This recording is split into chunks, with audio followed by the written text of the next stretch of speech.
पुणे जिल्ह्यातील लोहगड किल्ल्यावर घडलेल्या एका धक्कादायक घटनेने संपूर्ण महाराष्ट्र हादरून सोडले आहे। सुरुवातीला ही घटना एक दुर्दैवी अपघात असल्याचं समोर आलं होतं। ट्रेकिंगसाठी गेलेला हा तरुण फोटो काढताना पाय घसरून दरीत पडल्याने त्याचा मृत्यू झाल्याची माहिती समोर आली होती आणि सर्वांनीच याकडे एक दुर्दैवी घटना म्हणून देखील पाहिलं होतं। मात्र काही दिवसागणित या प्रकरणामध्ये नवे खुलासे देखील होत गेले। आता या घटनेने पूर्णपणे एक वेगळेच वळण घेतले आहे। पोलिसांच्या तपासामध्ये देखील प्राथमिक माहिती समोर आलेली आहे की हा अपघात नसून पूर्वनियोजित कटाचा एक भाग आहे आणि अशी शक्यता देखील यामध्ये आधी देखील वर्तवली होती। यामुळे आता या संपूर्ण प्रकरणाची चर्चा मात्र आता अवघ्या राज्यभर देखील सुरू आहे। मृत तरुणाचे नाव केतन विशाल अग्रवाल असे असून तो अवघ्या 24 वर्षाचा होता आणि केतन एका प्रतिष्ठित व्यावसायिक कुटुंबातील मुलगा होता। त्याच्या आयुष्यातील सर्वात महत्त्वाचा टप्पा म्हणजेच काही महिन्यावर येऊन ठेपला होता, म्हणजेच त्याचा विवाह निश्चित झाला होता आणि येत्या नोव्हेंबरमध्ये त्याचा विवाह बंधनात तो अडकणार होता आणि दोन्ही कुटुंबियांच्या लग्नाची तयारी मोठ्या उत्साहात सुरू होती। नातेवाईक असतील, मित्रपरिवार असतील आणि समाजातील एकंदरीत अनेक मान्यवर असतील या विवाह सोहळ्याची उपस्थित राहणार होते आणि एकंदरीत या लग्नाची जी तयारी आहे इतक्या मोठ्या प्रमाणावर सुरू होती की जयपूर मधील एक आलिशान पॅलेसमध्ये तब्बल 17 ते 18 कोटी रुपयाचे खर्च करून हे पॅलेस बुक करण्यात आलं होतं। इतकंच नव्हे तर पाहुण्यांसाठी जयपूरला नेण्यासाठी 2 विशेष विमानाची देखील व्यवस्था यावेळी करण्यात आली होती। कुटुंबातील प्रत्येक जण या विवाहाची आतुरतेने वाट पाहत होते। मात्र नियतीच्या मनात काही वेगळंच होतं। 18 जून रोजी केतन आपल्या होणाऱ्या पत्नीचा वाढदिवस साजरा करण्यासाठी लोहगड किल्ल्यावर गेला होता। पावसाळ्याच्या सुरुवातीचे दिवस सध्या असल्यामुळे हा परिसर सध्या हिरवागार झालेला होता आणि वातावरणात आल्हाददायक म्हणजेच जरा थंड देखील होता आणि वाढदिवसाचा दिवस हा खास बनवण्यासाठी दोघांनी सकाळीच या ट्रेकिंगला जाण्याचा निर्णय घेतला। लोहगड हा ट्रेकर्ससाठी अत्यंत लोकप्रिय किल्ला असल्याचं देखील मोठ्या प्रमाणात मानलं जातं आणि या ठिकाणी केतन आणि त्याची होणारी जी पत्नी आहे त्या आनंदाच्या वातावरणामध्ये किल्ल्यामध्ये दोघे फिरत होते आणि विविध ठिकाणी त्यांनी फोटो देखील काढत होते। मोबाईलमध्ये या सर्व आठवणी त्यांनी साठवत होत्या आणि काही सुरळीत सर्व या ठिकाणी आपल्याला पाहत होतं। मात्र या किल्ल्यावर एका ठिकाणी दरीच्या कडेला उभा राहून फोटो काढण्यासाठी त्यांचे प्रयत्न सुरू होते। त्याच वेळी केतनचा अचानक खोल दरीत कोसळला आणि खाली पडता वेळेस तो खाली पडला आणि त्याच्या पत्नी होणाऱ्या त्या मुलीने आरडाओरड केली असं त्या ठिकाणी सांगितलं होतं आणि आसपास उपस्थित असलेल्या पर्यटकांची तातडीने मदतीसाठी त्या ठिकाणी धाव घेतली आणि लोणावळा ग्रामीण पोलिसांनी त्या ठिकाणी देखील तात्काळ दाखल झाले आणि पोलिसांनी बचाव कार्य सुरू केले।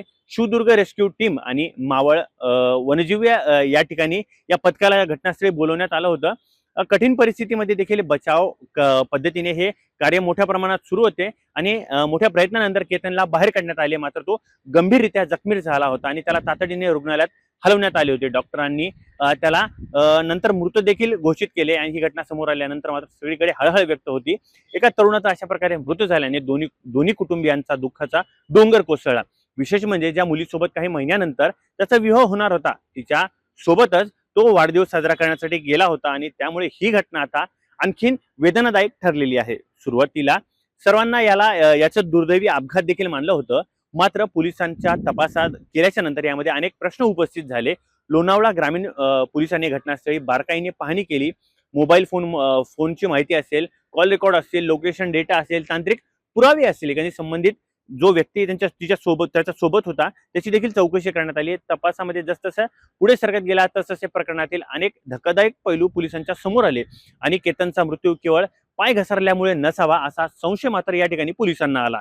यानंतर तपास अधिक वेगाने सुरू करण्यात आला आणि पोलिसांच्या प्राथमिक तपासामध्ये समोर आलेल्या माहितीनुसार केतनला दरीत ढकलल्याची एकंदरीत ती शक्यता पोलिसांना वाटली। ह्या संशयाच्या आधारे पोलिसांनी त्याच्या होणाऱ्या पत्नीसह तिच्या कथित प्रियकराच्या चौकशीसाठी त्या दोघांनाही ताब्यात घेतले। यानंतर या सर्व प्रकरणामध्ये संपूर्ण राज्याचं लक्ष वेधून घेतलं, कारण ज्या मुलीसोबत केतन लग्न करणार होता, विशेष म्हणजे या प्रकरणामध्ये ही संबंधित जी तरुणी आहे तिला लग्न मान्य नव्हतं आणि ती विवाह संबंधित समाधानी देखील नव्हती असं कुटुंबियाच्या त्यांच्याकडनं सांगण्यात येते आणि दबावापोटी ही विवाहाची तयारी सुरू होती आणि या काळातच तिच्या दुसऱ्या एका तरुणासोबत प्रेम संबंध देखील असा दावा देखील केला जातो आणि मुख्य म्हणजे यामधील जो आरोपी यांना जो अटक केलेली आहे यामधील त्याचा आता तपास देखील सुरू आहे। संपूर्ण प्रकरणाला केतनच्या कुटुंबियांनी अत्यंत गंभीर आरोप देखील केलेले आहेत। त्यांनी समाज माध्यमांना एक निवेदन देखील म्हणजे त्यांनी बाईट देखील दिलेली आहे आणि त्यामध्ये त्यांनी आपल्या मुलाच्या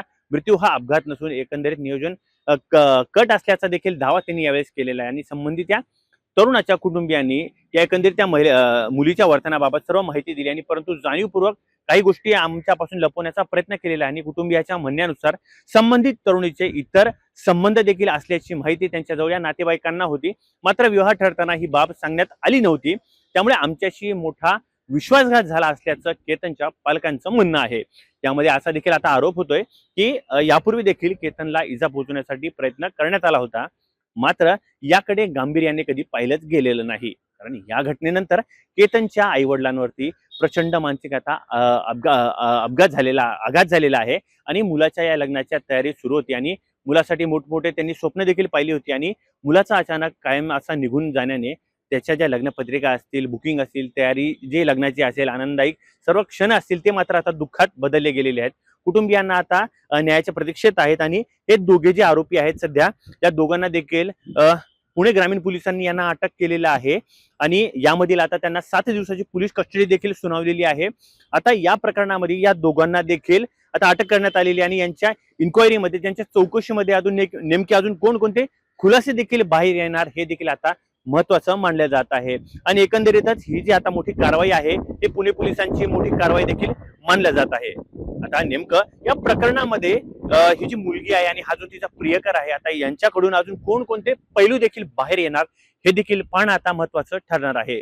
थोडक्यासाठी अमित मुंडे, पुणे.